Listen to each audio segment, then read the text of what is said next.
దక్షిణ భారతదేశంలోనే ఎంతో ఘన చరిత్ర కలిగినటువంటి దేవాలయాల్లో మంగళగిరి శ్రీ పానకాల లక్ష్మీనరసింహ స్వామివారి ఆలయం ఒకటి.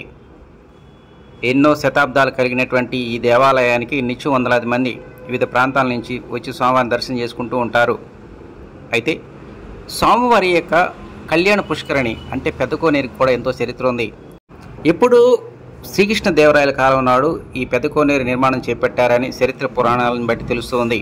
అయితే ఇంత ఘన చరిత్ర కలిగినటువంటి ఈ పెద్ద కోనేరు నిర్మాణ పనులు చేపట్టాలని గత ప్రభుత్వం నిర్ణయించింది. అయితే ఆశించినటువంటి స్థాయిలో నిర్మాణ పనులు చేసినప్పటికీ చివరి దశలో మాత్రం కొన్ని కారణాల వల్ల నిర్మాణ పనులు పూర్తిగా అయిపోయాయి. కొత్త ప్రభుత్వం వచ్చిన తర్వాత గతంలో నిలిచిపోయినటువంటి పనులు తిరిగి చేపట్టాలనేటువంటి ఆలోచనతో గత 2 రోజుల నుంచి కోనేరులో పేరుపోయినటువంటి పిచ్చి మొక్కలను తొలగింపు కార్యక్రమాన్ని చేపట్టారు. గతంలో నిలిచిపోయినటువంటి ఈ నిర్మాణ పనులు మరి ముఖ్యంగా ప్రహరీ గోడ కూలిపోయిన నేపథ్యంలోనే ఆ పనులు చేపట్టడం జరుగుతుందని ఆలయ అధికారులు ఇప్పటికే ప్రకటించారు. నిర్మాణ పనులు చేపట్టడానికి ఇప్పటికే సంబంధిత వర్కర్స్ మంగళగిరి చేరుకున్నారు. అన్నీ పూర్తి చేసిన తర్వాత సోమవారం నుంచి ఈ కట్టడాలు ప్రారంభిస్తారని ఆలయ అధికారి ప్రకటించారు.